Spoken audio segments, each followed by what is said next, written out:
quick little background on me. When I was younger, I used to think that I had a very strange understanding of God, and I used to think that pursuing Jesus meant that I should completely abandon what I believed, what I would call culture, and I'll refer to as culture throughout this time.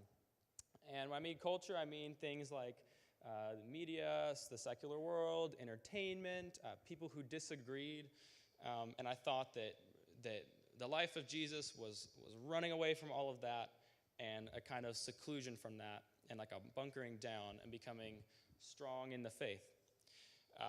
When I had somewhat of a life switch around 8th grade, I ran the opposite direction. That's a long story.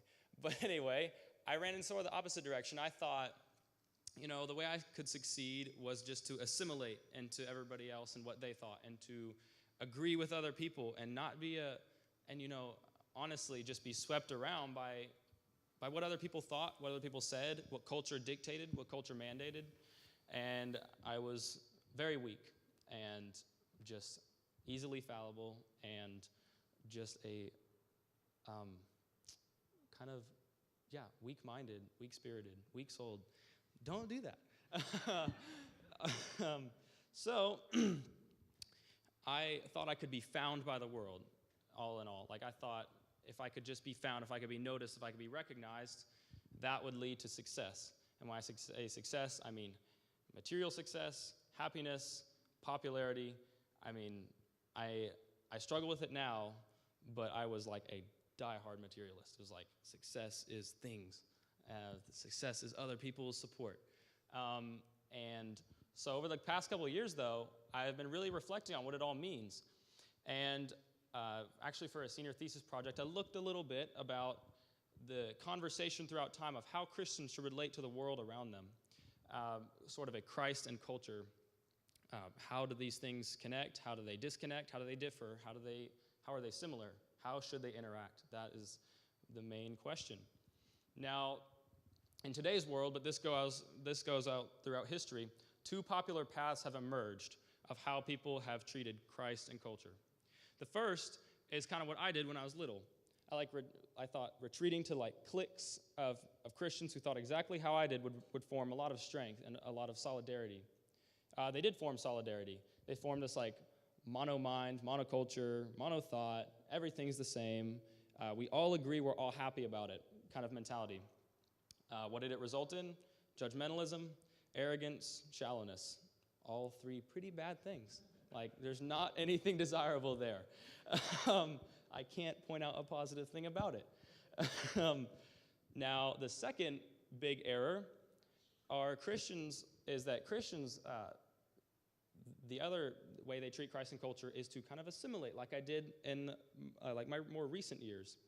They assimilate with other people of culture, and then instead their grace is very cheapened.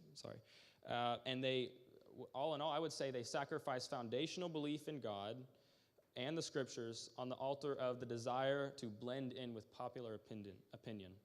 There's a lot to be said about that, but all in all, I would say it's assimilation. We're going to be like them. We're going to be nice people. We're not going to disturb the peace, and they'll magically find Jesus Christ through that. Now, don't do these things, guys. Don't. It's very easy. So we were in middle school and high school. It's very easy to do these two things. And in our age group terms, I'd put it as A, you find friends who think just how you do, and they go to church with their parents at 9:30, and they're never late, and they go to youth group, and things are just awesome.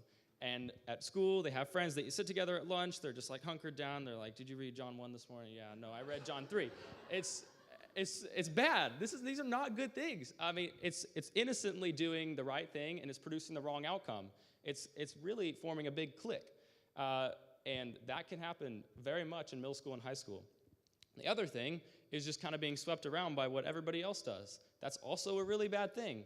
I mean, when you can't say no, and you can't say, this is what I believe, you're not going to be a strong person. And I've experienced that too. So, again, don't do these things.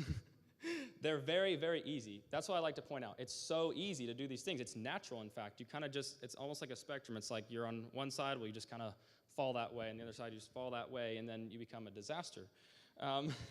So you can't just avoid these things. You've got to make a conscious and constant effort to run away from them. Now, I've thought for so long, how would you do that? And like, is it really possible to have this balance, to like tread this line between Christ and culture? And I've realized, it's not, for one, it's not possible without Christ.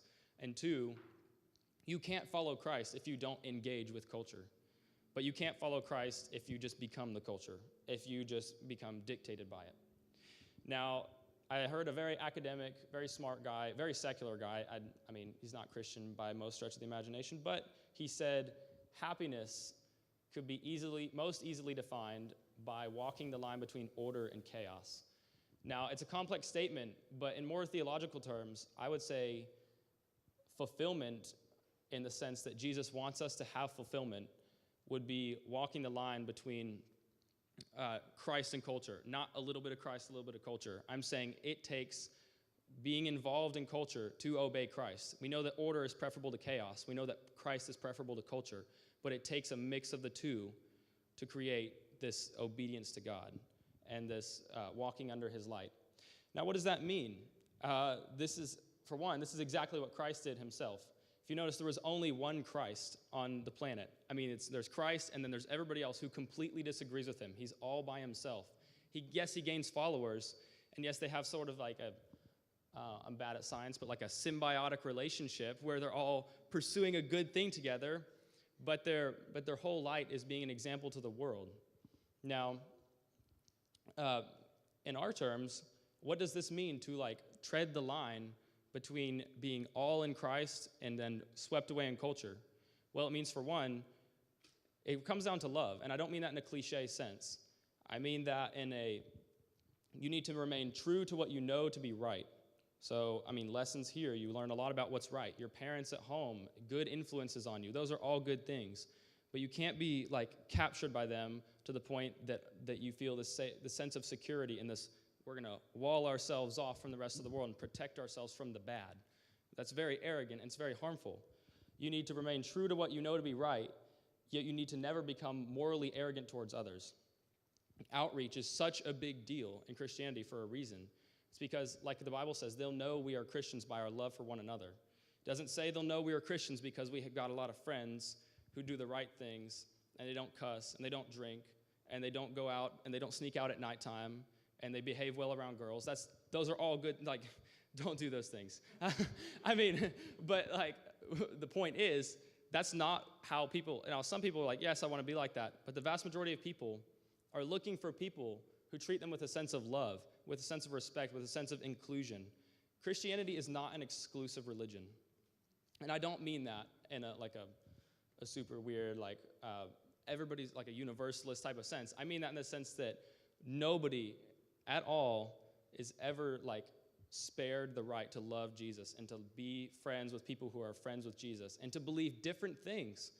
Because at the end of the day, it's not being a Baptist at Sunwest that's going to get you to heaven. I mean, that's how you express your faith. That's a really good thing.